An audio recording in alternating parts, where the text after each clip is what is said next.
No, in the village. I come once a month from London for the weekend. Well, that's a long way, isn't it? Yes, but it's worth it to see Henry. Every time I come, he seems so much better. Don't you think so, Miss Bishop? Oh, yes, much better.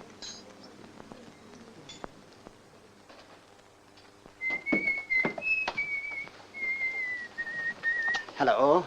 You're Templeton, aren't you? That's right. I'm pleased to meet you. I'm Campbell. Do you like music? Yes, very much. Good. There's not many here do. Would you care to hear me play a little? I don't pretend to be a great artist, but I'm not bad, really. I promised Lennox I'd be ready for him at 3 o'clock. Oh, that's all right. I'll find you. Come on.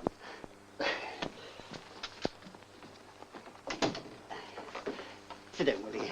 In that chair. Thanks. I'll play a wee piece of my own composition, but go directly at bores you, won't you?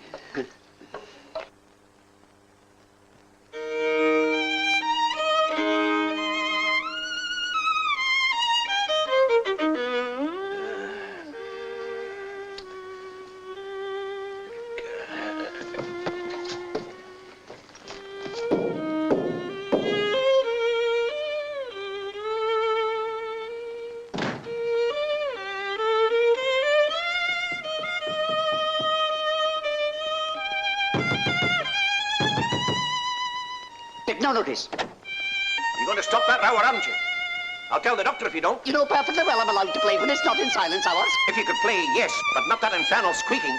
And you, I don't know who you are, but you sit there encouraging him, egging him on. Oh, come, I think he plays rather well. Oh, you do you? I wonder if you'd say that if you had that same blasted tune for 15 years, year in, year out. Tut! You don't know one tune from another. You never did. If you don't like it, you can lump it. Or change your room. You see, that's why he does it. He's trying to drive me out of my room because it's the best in the place and he wants it for himself. Ah, there you are, Major Templeton. I wondered where you'd got to. Dr. Lennox is waiting for you. Coming, matron.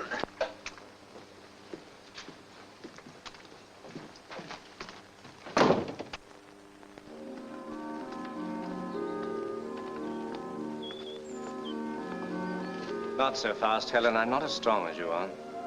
Sorry, dear. Would you like to rest a bit? We've got all day. You've got all your life.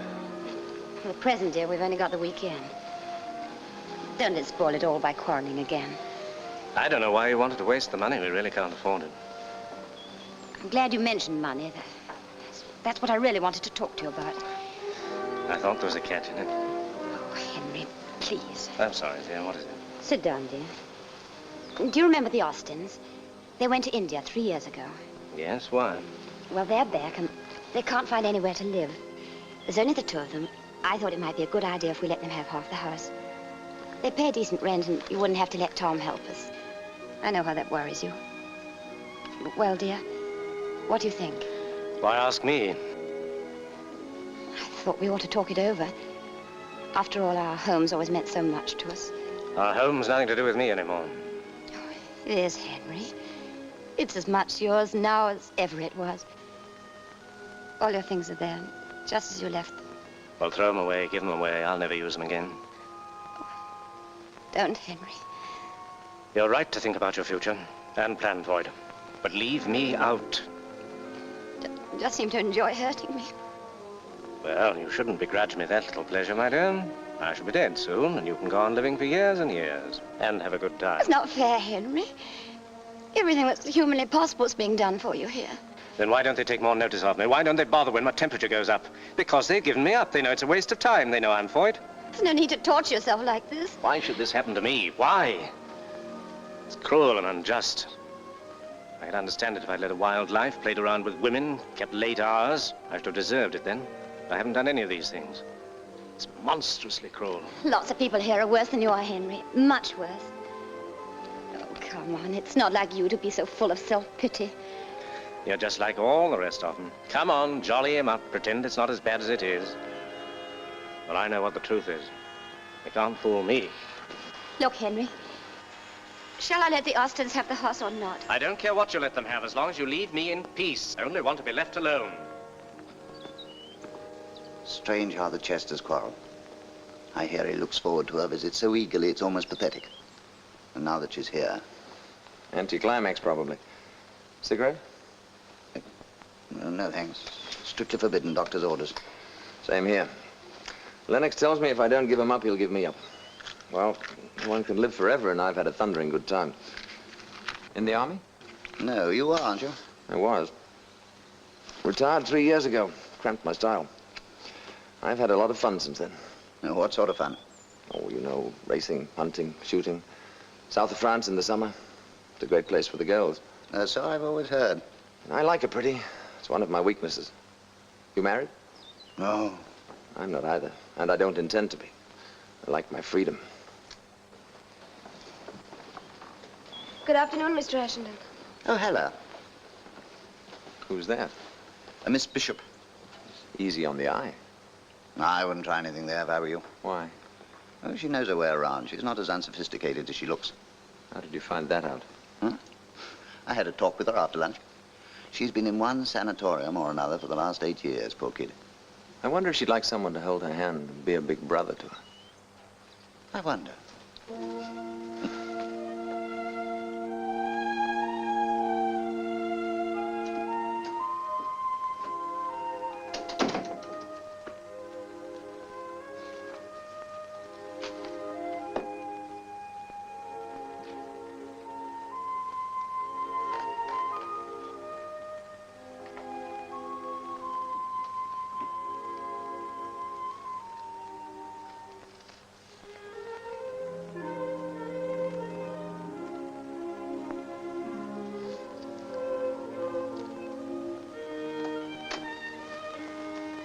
Mr. Ashenden, Oh, yes, matron?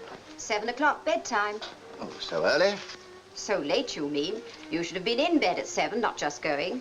By the way, has anybody seen Major Templeton? He went to the library about half an hour ago. I haven't seen him since. Thank you. What would you advise me to read?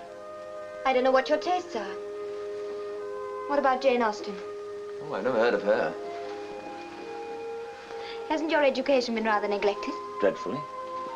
What about undertaking it? Oh, I can think of much better ways of occupying my time. Such as? Minding my own business, for instance. There's a Sherlock Holmes. Why didn't you take that? Putting an end to the conversation? That could be the idea. 7 o'clock, Major Templeton. What of it? Your bedtime. Bedtime? But I'm in the middle of a most intriguing conversation with Miss Bishop. Maybe, but we can't have you burning the candle at both ends. Come along now. Oh, all right. Look, I'm to be allowed out for my first stroll in the morning. Will you come with me?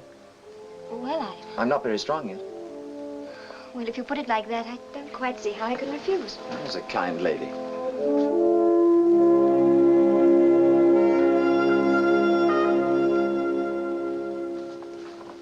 Oh, hello. You going down to the village? Just to get my bag, then I have to catch my train. Can I come with you as far as the gate? I'm not allowed any further yet. Please do. How long have you been coming up here like this? 2 years. Oh, it's over 2 years now. Henry got wet one evening trying to finish some digging before the winter. We'd just bought an extra bit of land to make a little currant garden.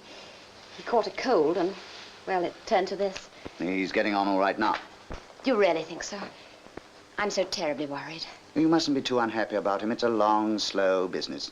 I know I shouldn't talk about it, but, well, I can't help it. I love Henry. I'd do anything in the world for him. I want to help him to get well, but he says such hard, cruel things to me. He nearly breaks my heart. I think you're very patient with him. It must be very hard, but I'm sure it's only because he's ill. Thank you. We used to be so happy together. We had things to talk about all day long, but now we're only together this one weekend a month. And everything I say makes him angry and impatient. But when he's well again? How can he get well when he's so terribly unhappy? You see, his home was everything to him. Here, he's nothing. He doesn't read or play cards, and the people here aren't really his kind. He just broods over his illness. You won't think any the worse of him for what I've told you. Oh, no, of course I won't. He's such a good man, really. Until this illness, I don't think an unkind or ungenerous thought ever entered his head. I'm sure it'll come all right. Well, this is as far as I can go. When shall we be seeing you again? I'll be up just before Christmas, Friday the 23rd. I shall look forward to seeing you. If you could have a chat with Henry occasionally, I'd feel so much happier. Of course I will. Don't you worry. Thank you. Well, goodbye till Christmas, then. Till Christmas.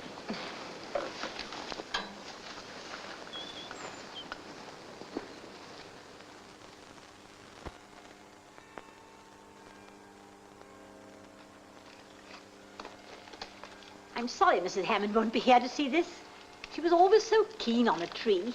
Still, it's good to know she'll enjoy it in her own home this time. Yes. Oh, hello, Mr. Ashenden. Hello. I hear you had quite a long time with the doctor today. Nothing bad, I hope. Oh, no. Just my monthly checkup, that's all. Satisfactory? Quite. If all goes well, I shall be out of here by the spring. We shall be sorry to lose you, Mr. Ashenden. We were only saying just now, the sanatorium isn't nearly what it used to be. It's gone down most dreadfully. Oh, really? In what way? Well, there was a time when Dr. Lennox would ask people to leave directly he saw certain things beginning to happen. Why he should turn the blind eye on this present case, goodness knows. Nobody minds a little innocent flirtation when it is innocent. When they're nice young people who are going to get well. If you mean Miss Bishop and Major Templeton, I don't think there's anything to worry about. I happen to know a little more about Major Templeton than most people do. Did you know he was practically thrown out of the army for carrying on with the colonel's wife? Really?